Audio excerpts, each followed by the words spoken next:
नमस्कार श्रोता बंधु स्वागत करुच्ची आम यूट्यूब चैनल बिरंची दास शो को प्रतिथर परी आज आउ एक सुंदर कहानी आपण मानक पानी आनी आसी। आज कहानी को रचना करिसंती गाल्पिका अध्यापिका दमयंती षडंगी। हाँ श्रोता बंधु, विश्वास आ भरोसार अन्य नाम हेउची सुखी दाम्पत्य जीवन। टंका सुना गहना और विशाल प्रासाद अपेक्षा उत्तम बुझावणार दाम्पत्य जीवन सुख किंतु किछि अलगा। सेभली एक सुखी दाम्पत्यर कहानीर पृष्ठभूमि पर आधारित आज कहानी रे स्त्री प्रतिवर्ष दीपावली स्वामी निकट अड़ी बसंती गिफ्ट बा उपहार पाई, किंतु सबुथर रिटर्न गिफ्ट पाई स्त्री पाखु आशा रखुवा स्वामी पाइछंती सत, हेले कौन थिला से रिटर्न गिफ्ट जानिबा पाई कहानीर शेष जाए धैर्यर सह शुणा अनुरोध। कहानीर शीर्षक रिटर्न गिफ्ट। तेरे गल्प भितर को जीवा पूर्व पुणी थे कही रखे, जदि आपण मैंने ये आम चैनल को सब्सक्राइब करना अविलंबे सब्सक्राइब करने सह बेल आइकन को दबाई दिंतु। तेरे आज कहानीर शीर्षक रिटर्न गिफ्ट, गाल्पिका अध्यापिका दमयंती षडंगी। आलोकर पर्व दीपावली। सहर बजार पुरपल्ली ठारू आरंभ करी घरे घरे जुआड़े चाहब खाली चिकमिका आलोक सज्जा। आखि झलसी गला परी परिवेश। तेल करी रंग बेरंगर लिचु लाइट्र कि अपूर्व संजोग। ता सहित भिन्न भिन्न प्रकार बाण आतसबाजीर ढो ढास शब्द गगन पवन प्रकंपित। एभली एक उत्सव मुखर कोलाहलमय परिवेशर किंतु कौनसी प्रभाव नथिला निहार बाबूंक उपरे। धर्मपत्नी मानसी देहांत परठारु से संपूर्ण एकुटिया हो जाइछंती। हाँ, एकुटिया नुहे ताऊ कौन, पुओ राजेश, बहु रीमा और नाती टोका रोहन समस्ते सुदूर बेंगलोर रे। तेबे निज देश भितर अछंती बोली मन को बुझे दबा कथा, नहले आजिकाली जुग जा हेलानी पिलामाने बड़ चाकरी नारे गाँ भूई घर बापा मां को छाड़ी विदेश रे स्थायी बासिंदा हुई रही जिबार सामान्यतम हेला करुनांती। अंतत निहार बाबू से दृष्टि निजको भाग्यवान बोली मने करंती। एते बड़ घरटारे निजर बोली जदि केही थाए तेबे से होची बोलहाको करुथुवा सनिया। से भी दीपावली पाई छुट्टी नहीं निज गाँ को जाइछि। बहु कष्ट ठाकुर घरे तुलसी चौरा मूलरे घीओ दीप दुईटा जाली दे कांथरे टंगा होइथिबा मानसी फोटो सामने छिड़ा होई गले निहार बाबू। मानसी फोटो को एक लୟରେ चाहि रही गेंडू फूलर मालटी पिंधे देउ दो प्रवेश करुले अतीत जीवनर से महमह बास्नायित स्मृतिराजी मध्यकू। आखि आगे नाची उठिला मानसी शांत सरल हस हस मुहटी। बड़ी भोरु राति अध जाए लोटणी पारापरी खटुता। काम करी थकी जबार केही केबे देखि नांती। खूब चलचंचल। तांको हाड़ुआ देहरे एते बल केउठी थाए के जानी। कौल मनरे एते दंभ। केबे थकी न पड़ा हारी न जीवार पणरे सते जमिति संकल्पबद्ध। आज जदि मानसी बंची थांते तेबे तांको सारा घर अगणा रंग बेरंग आलोकमाल झलसी उठुता। मानसिक हाथ तैयारी झोटी अबा रंगोली को जे थरे देखिछि से जीवन सारा केबे भूली पारिबनी। ए दीपावली समय जेते जा होई जाउना काहेकि निज पाई किंतु उपहारटी दाबी करंती मानसी। निहारको परिहासर उत्तर देवाकू जाई अभिमान भरा स्वर कहती, तुमे कौन जानी न, प्रभु श्री रामचंद्र परा ए दिन दुष्ट रावण को संहार करी माता सीता को उद्धार कर अयोध्या फेरी आसीथिले।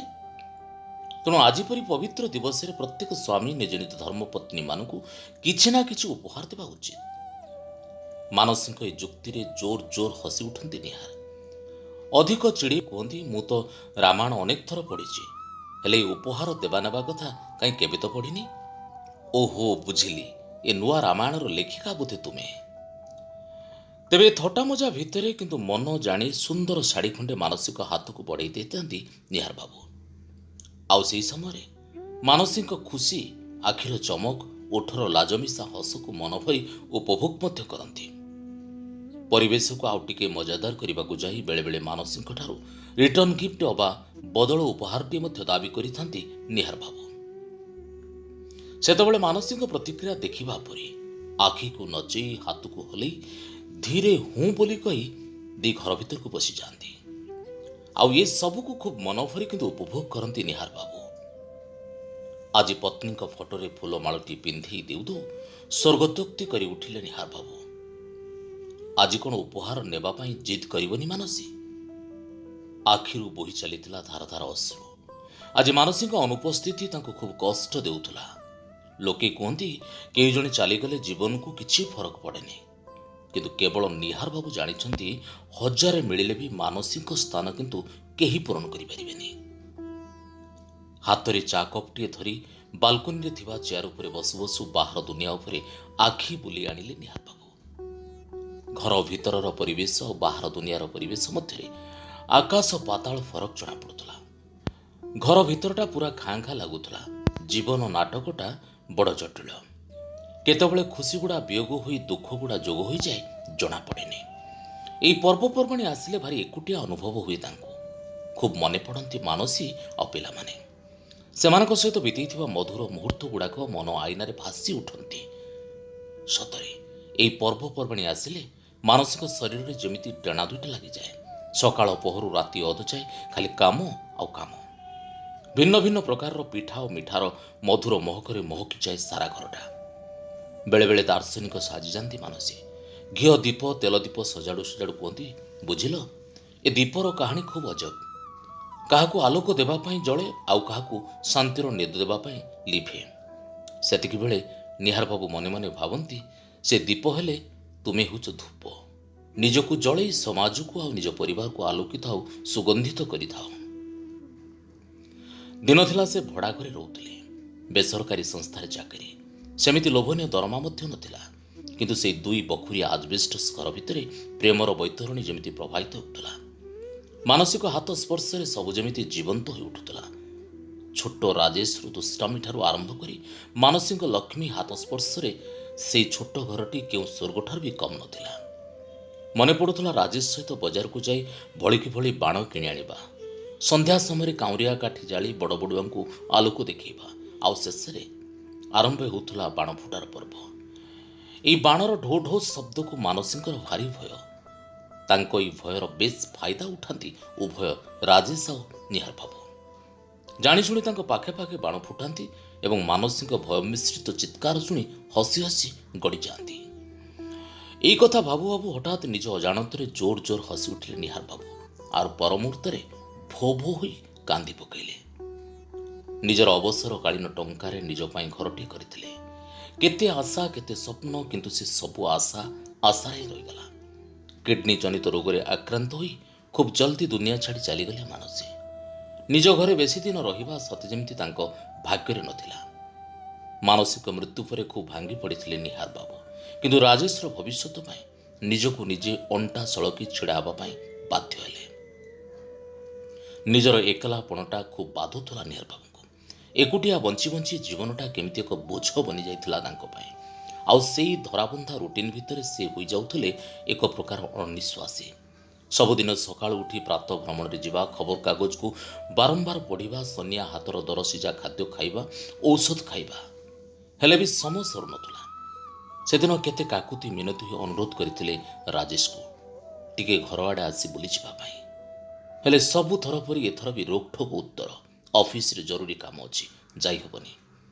ଅଭିମାନର ଶୃଙ୍ଖଳରେ ହୃଦୟଟା ବାନ୍ଧି ଦେଇ ନୀରବ ରହିବାକୁ ଉଚିତ ମନେ କରିଥିଲେ ସେଦିନ ନିହାର ବାବୁ।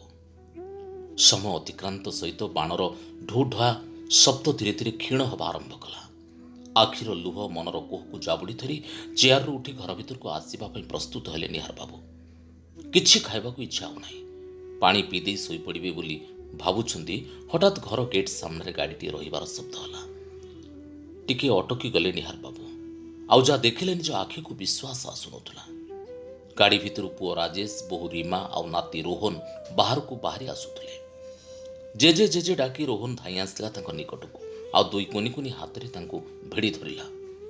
ପୁଅ ବୋଉ ମଧ୍ୟ ହସି ହସି ପ୍ରଣାମ କରୁଥିଲେ।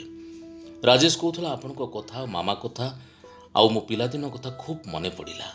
ଲାଗିଲା ଯେମିତି ମାମା ମୋତେ ଡାକୁଛି, ତେଣୁ ସବୁ କାମ ଛାଡ଼ି ଦେଇ ଚାଲି ଆସିଲି। ଏକରକମ ସମସ୍ତଙ୍କୁ ଭିତରକୁ ପାଛୋଟି ନେଲେ ନିହାର ବାବୁ। ଘର ଭିତରକୁ ପଶି ଯାଉ ଯାଉ ଟିକେ ମାନସୀଙ୍କ ଫଟୋଟି ଉପରେ ନଜର ପଡ଼ିଲା। ଲାଗିଲା ଯେମିତି ମାନସୀ ତାଙ୍କୁ ହସି ହସି ପଚାରୁଛନ୍ତି, ତୁମେ ମୋତେ ସବୁବେଳେ ଉପହାର ଦିଅ ଆଉ ବଦଳ ଉପହାର ଦାବି କର, ତେବେ ଆଜି କେମିତି ଲାଗିଲା ମୋ ବଦଳ ଉପହାର, ମୋ ରିଟର୍ନ ଗିଫ୍ଟ? ଶୁଣୁଥିଲେ ଗାଳ୍ପିକା ଅଧ୍ୟାପିକା ଦମୟନ୍ତୀ ଷଡ଼ଙ୍ଗୀଙ୍କର ଏକ ଭିନ୍ନ ସ୍ୱାଦର ଗଳ୍ପ ରିଟର୍ନ ଗିଫ୍ଟ। ହଁ ଶ୍ରୋତା ବନ୍ଧୁ, ସବୁଥର ଦୀପାବଳି ପରି ଏଥର ମଧ୍ୟ ନିହାର ବାବୁ ସ୍ୱର୍ଗବାସୀ ପତ୍ନୀଙ୍କ ଫଟୋ ନିକଟରେ ଠିଆ ହୋଇ ରିଟର୍ନ ଗିଫ୍ଟ ପାଇଁ ଅପେକ୍ଷା କରିଥିବା ବେଳେ ଏକମାତ୍ର ପୁତ୍ର ରାଜେଶର ସହରରୁ ଗାଁକୁ ଫେରିବା କାହାଣୀରେ ଆଣିଦେଇଛି ଏକ ନୂଆ ମୋଡ଼। ଉଚ୍ଚ ଶିକ୍ଷିତ ଏକମାତ୍ର ପୁତ୍ରର ସହରରେ ସ୍ଥାୟୀ ବାସିନ୍ଦା ଆଉ ପତ୍ନୀଙ୍କ ଅସମୟରେ ସଂସାର ଛାଡ଼ି ଚାଲିଯିବା ନିହାରଙ୍କ ଜୀବନରେ ଏକ ଭୟଙ୍କର ଶୂନ୍ୟତା ଭରି ଦେଇଥିଲା ବେଳେ ପୁତ୍ର ରାଜେଶ ଶସ୍ତ୍ରୀକ ଗାଁକୁ ଫେରିବା ନିହାର ବାବୁଙ୍କ ପାଇଁ ମାନସୀଙ୍କର ରିଟର୍ନ ଗିଫ୍ଟ ଥିବାର ଅନୁଭବ ଆଣିଦେଇଛି। ଆଶା କାହାଣୀ ଆପଣଙ୍କୁ ନିଶ୍ଚିତ ଭଲ ଲାଗିଥିବ। ଯଦି ଭଲ ଲାଗିଥାଏ ତେବେ ଆମ ଚ୍ୟାନେଲକୁ ଲାଇକ୍, ସେୟାର, କମେଣ୍ଟ ଆଉ ସବସ୍କ୍ରାଇବ୍ କରିବାକୁ ଆଦୌ ଭୁଲିବେନି। ମୁଁ ପୁଣି ଆସିବି ଆସନ୍ତା ସପ୍ତାହରେ ଆଉ ଏକ ସୁନ୍ଦର କାହାଣୀ ନେଇ। ସେ ଯାଏଁ ରହୁଛି, ନମସ୍କାର।